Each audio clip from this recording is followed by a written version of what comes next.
कहानी की शुरुआत होती है गिलबर्ट नाम के एक आदमी से जो कोर्ट में सुनवाई के लिए आया था। उसने बैंक्स के चेक्स का फ्रॉड किया था जिस वजह से उसे 18 महीने की जेल की सजा सुनाई गई। गिलबर्ट जेल में कैद हो गया मगर सिर्फ 6 महीने बाद वो जेल से फरार होकर कनाडा की सरहद पार कर गया। कनाडा पहुंचकर उसने आइसक्रीम बेचने की नौकरी ढूंढी मगर इससे पहले उसे अपना आइडेंटिटी कार्ड दिखाना होगा, लेकिन गिलबर्ट के पास तो ऐसा कोई कार्ड था ही नहीं, तो वो निराश होकर वहां से चल पड़ा। तभी रास्ते में उसे एक भिखारी दिखाई दिया। गिलबर्ट ने उस भिखारी से $22 के बदले उसका आइडेंटिटी कार्ड खरीद लिया। अब से उसका नाम रॉबर्ट हो गया और उसने जाकर आइसक्रीम वाले को अपनी आईडी दे दी। फिर शाम को वो एक धर्मशाला में पहुंचा जहां दूर दराज से आए लोगों को रहने की जगह दी जाती थी। काफी बार दरवाजा खटखटाने के बाद एंड्रिया नाम की एक लड़की ने दरवाजा खोला और उस रात गिलबर्ट वहीं ठहर गया। फिर अगली सुबह उसने आइसक्रीम बेचने का काम शुरू कर दिया और वो पैसे कमाने लगा, मगर शायद उसकी किस्मत ही खराब थी क्योंकि जल्द ही आइसक्रीम कंपनी कंगाल हो गई। आखिरकार वो अपना गम भुलाने के लिए एक बार में शराब पीने गया। इस बार का मालिक टॉमी नाम का एक गैंगस्टर था जिसकी तलाश पुलिस भी कर रही थी, मगर पुलिस के पास उसके खिलाफ कोई पुख्ता सबूत नहीं थे, इसीलिए वो उसे गिरफ्तार नहीं कर पा रहे थे। खैर, बार से निकलते हुए गिलबर्ट सिंडस नाम के एक पुलिस वाले से टकरा गया। सिंडस यहाँ टॉमी की जासूसी करने आया था। उधर गिलबर्ट ने घर लौटकर एंड्रिया को डेट के लिए पूछा। जल्द ही उनके बीच में प्यार पनपने लगा और फिर वो साथ ही रहने लगे। एक दिन जब वो घर लौटा तो उसने अखबार में पढ़ा कि अमेरिकी सरकार उसे ढूंढने के लिए जोरों शोरों से कोशिश कर रही है। गिलबर्ट थोड़ा घबरा गया और उसने एंड्रिया को सब कुछ सच बताने का फैसला किया। उधर एंड्रिया वॉशरूम में थी और अचानक उसका चेहरा खिल उठा। असल में वो गिलबर्ट के बच्चे की माँ बनने वाली थी। उसने बाहर जाकर गिलबर्ट को एक खुशखबरी देनी चाहिए, मगर उससे पहले ही गिलबर्ट ने कह दिया कि वो बिजनेस के सिलसिले में कुछ दिनों के लिए बाहर जा रहा है। जल्द ही गिलबर्ट पुलिस को धोखा देने के लिए वैनकूवर पहुंच गया। वहां उसने फिर से नौकरी की तलाश शुरू कर दी, मगर कोई भी उसे नौकरी देने को तैयार ही नहीं था।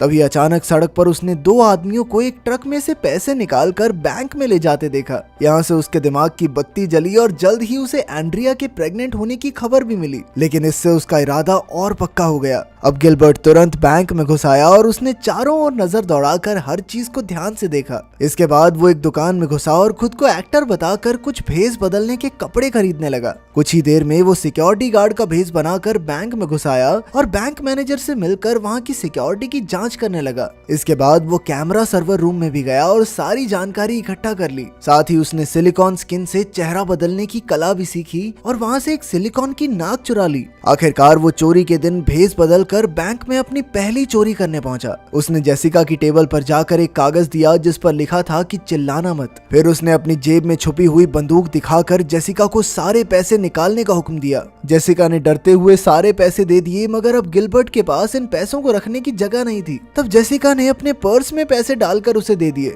इधर गिलबर्ट की नकली नाक उतरने लगी जिससे उसका भांडा फोड़ होने ही वाला था, पर उसने मौका मिलते ही उसे चिपका लिया। आखिरकार काम होने पर उसने दुकान पर कपड़े लौटा दिए और सारे पैसे एक सूटकेस में रख लिए। इसके बाद वो तुरंत एयरपोर्ट पहुंचा, मगर यहाँ एक नई मुसीबत आ खड़ी हुई। उसने देखा कि उसके सूटकेस की एक्सरे जांच होगी तो उसके पैसे पकड़े जाएंगे। उसने जैसे तैसे कुछ पैसे अपनी अंडरवियर में छुपा लिए और वापस चेकिंग एरिया में पहुंचा, लेकिन फिर उसे पता चला कि डोमेस्टिक फ्लाइट में तो एक्सरे चेकिंग होती नहीं। खैर, जब वो घर पहुंचा तो एंड्रिया आंखें बिछाए उसका इंतजार कर रही थी। वो अपने नए घर में पहुंचे जो गिलबर्ट ने कुछ समय पहले ही खरीदा था, मगर उसने इस बार भी एंड्रिया को अपनी सच्चाई के बारे में नहीं बताया। उसने झूठ कह दिया कि वो अपना खानदानी बिजनेस संभाल रहा है। वहीं दूसरी ओर पुलिस चोरी की जांच पड़ताल में जुट गई थी। डिटेक्टिव हॉफमैन को लग रहा था कि इस चोरी के पीछे गैंगस्टर टॉमी का हाथ है। फिर सिंडस ने पुलिस कमांडर से टॉमी को गिरफ्तार करने की इजाजत मांगी, मगर अब भी उनके पास कोई ठोस सबूत नहीं थे, इसीलिए सिंडस को खुद ही जांच पड़ताल करके सच का पता लगाना होगा। उधर गिलबर्ट को और बड़ी चोरियां करने के लिए और पैसों की जरूरत थी,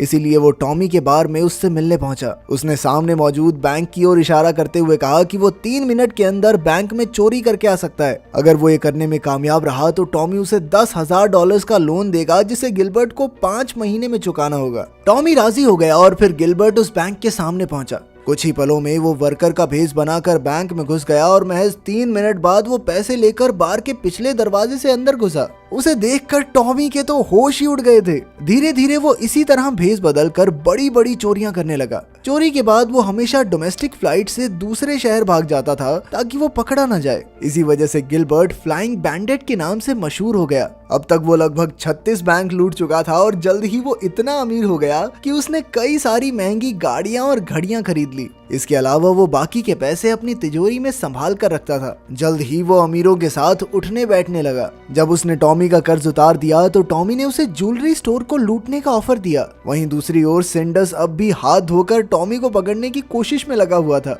उसने इस ऑपरेशन का नाम प्रोजेक्ट कैफे रखा। अब उसकी टीम टॉमी की हर एक हरकत पर नजर रखने लगी कि वो कब किससे मिलता है। तब सिंडस ने सबसे पहले टॉमी के खास गुंडों बिशप और डेव को पकड़ने का प्लान बनाया। साथ ही उनके पास गिलबर्ट की भी तस्वीरें थी, पर वो ये नहीं जानते थे कि आखिर वो कौन है।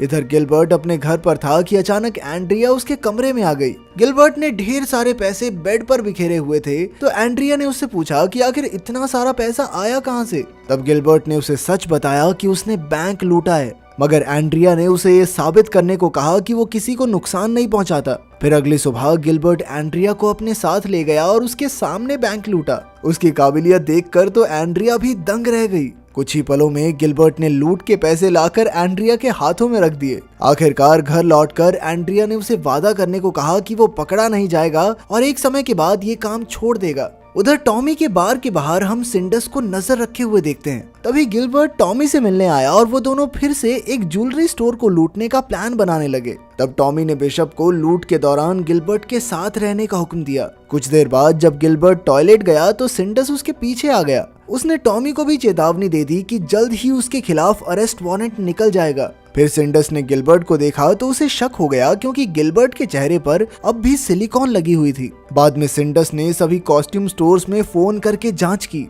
फिर रात को अचानक सिंडस को पुलिस स्टेशन से इमरजेंसी कॉल आई। पुलिस ने एक आदमी को शराब पीकर गाड़ी चलाते पकड़ा था। यह आदमी कोई और नहीं बल्कि टॉमी का खास गुंडा डेव था। आखिरकार उन्होंने डेव से गिलबर्ट का सारा सच उगलवा लिया। डेव ने उन्हें बताया कि गिलबर्ट अपनी पहचान बदलकर रॉबर्ट के नाम से जीने लगा और फ्लाइंग बैंडेट कोई और नहीं बल्कि वही है। फिर डेव ने खुलासा किया कि गिलबर्ट एक बहुत बड़ी लूट की तैयारी कर रहा है। ये जानकारी पाकर सिंडस तुरंत लूट की लोकेशन पर पहुंच गया। अब वो इस केस को सुलझाने के लिए बेहद उत्सुक था। सबसे पहले सिंडस ने उस दुकानदार से पूछताछ की जहां से गिलबर्ट भेस बदलने के लिए कपड़े खरीदता था। फिर उसने लोकल पुलिस को भी खबर कर दी कि आज शहर में चोरी होने वाली है। जल्द ही उसने शहर के सभी बैंक्स के बाहर पुलिस वाले तैनात कर दिए। वहीं दूसरी ओर गिलबर्ट और बिशप कैमरा ठीक करने वालों का भेस बनाकर अपने काम में जुट गए थे और उन्हें एहसास ही नहीं हुआ कि कई पुलिस वाले उन पर नजर रखे हुए हैं। जल्द ही गिलबर्ट ने ज्वेलरी स्टोर में जाकर दुकानदार से सारे जेवरात एक बैग में डालने को कहा।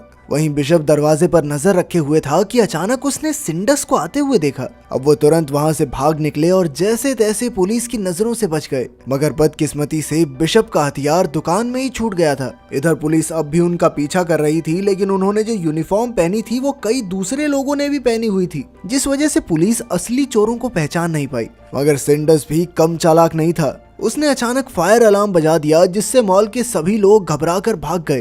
तभी उसने गिलबर्ट और बिशप को पहचान लिया और अपने आदमियों को उनके पीछे भेजा, मगर अंत में वो दोनों सिंडस को चकमा देकर भागने में कामयाब रहे। बाद में गिलबर्ट ने एंड्रिया को फोन करके सारा सामान बांधने को कहा, क्योंकि वो आज ही यहाँ से निकलने वाले थे। वहीं बिशप वापस टॉमी के बार में आ गया। जब गिलबर्ट घर पहुंचा तो उसने देखा कि एंड्रिया के पेट में दर्द शुरू हो गया था और अब किसी भी समय उनका बच्चा पैदा हो सकता है। गिलबर्ट बिना समय गवाए उसे हॉस्पिटल ले गया, जहां एंड्रिया ने एक लड़के को जन्म दिया। वहीं दूसरी ओर पुलिस ने गिलबर्ट के घर पर छापा मारा, लेकिन वहां तो कोई रहता ही नहीं था। असल में गिलबर्ट बड़ी चालाकी से टॉमी की मदद लेकर दूसरे घर में रहने लगा था। खैर, फिर पुलिस दुकान में मिले उस हथियार की जांच में जुट गई। वहीं गिलबर्ट कहीं दूर अपने बच्चे का पालन पोषण कर रहा था। गिलबर्ट आजकल कुछ ज्यादा ही फ्री था, तो एंड्रिया एक बार फिर से प्रेग्नेंट हो गई। इसके बाद एक दिन अचानक टॉमी गिलबर्ट से मिलने आया। उसने गिलबर्ट से आगे के प्लान के बारे में पूछा, क्योंकि वो फिर से गिलबर्ट से चोरी करवाना चाहता था। मगर गिलबर्ट ने ऐसा करने से इनकार कर दिया और टॉमी के जाने के बाद उसने अपने जमा किए हुए पैसे देखे। उनके पैसे लगभग खत्म होने वाले थे, पर फिर भी एंड्रिया ने उसे दोबारा चोरी करने की इजाजत नहीं दी। मगर अगली ही सुबह जब एंड्रिया सो रही थी तो गिलबर्ट एक खत में अपना पता लिखकर घर से चला गया। जब एंड्रिया की आंख खुली तो उसे एहसास हुआ कि गिलबर्ट जा चुका है। तभी फोन की घंटी बजी और एंड्रिया ने फोन उठाया तो सिंडस ने उससे गिलबर्ट का पता पूछा। एंड्रिया ने कहा कि वो तो घर पर है ही नहीं। फिर सिंडस ने सभी एयरपोर्ट्स पर फोन करके पूछताछ की पर कोई फायदा नहीं हुआ। फिर इत्तेफाक से उसने अखबार में एक और एयरलाइंस की ऐड देखी जो उनकी नजर से छूट गई थी। अब उनकी टीम तुरंत उस एयरलाइन की फ्लाइट की जांच में जुट गई। उधर गिलबर्ट एक होटल रूम में अपने प्लान की तैयारी कर रहा था कि अचानक उसे एंड्रिया का फोन आ गया। गिलबर्ट ने एक बार फिर झूठ कह दिया और एंड्रिया को 5 बजे एयरपोर्ट पर आने को कहा। इसके बाद उसने पहले की तरह भेस बदल कर बैंक लूटा और अपना बैग भरकर बाहर आ गया। फिर उसने देखा कि उसके जैसे कपड़े पहने कई लोग बैंक में मौजूद थे। इस वजह से पुलिस वालों ने किसी और को ही गिरफ्तार कर लिया और गिलबर्ट मौके का फायदा उठाकर बाहर आ गया। उसने टैक्सी को आवाज दी मगर वहाँ कोई टैक्सी थी ही नहीं। असल में पुलिस ने सभी टैक्सीज को दूसरे इलाके में भेज दिया था। तभी गिलबर्ट की नजर एक ऑन सेल कार पर पड़ी और वो गाड़ी खरीद कर निकल पड़ा। जल्द ही सिंडस ने बैंक में पहुंचकर सबको गिलबर्ट की तस्वीर दिखाई। तब एक पुलिस वाले ने कहा कि उसने गिलबर्ट को गाड़ी में भागते हुए देखा था। उधर गिलबर्ट एयरपोर्ट पर चेकिंग करवा के आगे बढ़ गया मगर तब तक एयरपोर्ट पर गिलबर्ट के फरार होने की खबर पहुंच चुकी थी। एयरपोर्ट वालों ने तुरंत सिंडस को खबर कर दी और सिंडस ने उन्हें गिलबर्ट की फ्लाइट को रोकने को कहा। पर हॉफमैन ने कहा कि इससे बढ़िया ये है कि वो फ्लाइट लैंड होते ही उसे पकड़ लें। इसके बाद वो दोनों हेलीकॉप्टर से गिलबर्ट का पीछा करने लगे। उधर जब गिलबर्ट फ्लाइट से बाहर आया तो एंड्रिया उसे लेने आई। तभी अचानक पुलिस की गाड़ियों ने उन्हें चारों ओर से घेर लिया। जल्द ही गिलबर्ट को गिरफ्तार कर लिया गया और सिंडस ने उससे पूछताछ की। एंड्रिया को गिलबर्ट पर बहुत गुस्सा आ रहा था क्योंकि उसने मना करने के बावजूद भी चोरी की और जब उसे पता चला कि वो तो गिलबर्ट का असली नाम भी नहीं जानती तो उसने उससे तलाक ले लिया। बाद में टॉमी गिलबर्ट से मिलने आया और उसने कहा कि उसने ही पुलिस को गिलबर्ट के खिलाफ गवाही दी थी। आखिरकार गिलबर्ट को 59 बैंक्स लूटने के जुर्म में 20 साल की सजा सुनाई गई। तो क्या गिलबर्ट को सही सजा मिली या फिर तुम लास्ट तक सोच रहे थे कि काश ये बच के निकल जाए? कमेंट्स में जरूर बताना। मिलते हैं अगली वीडियो में।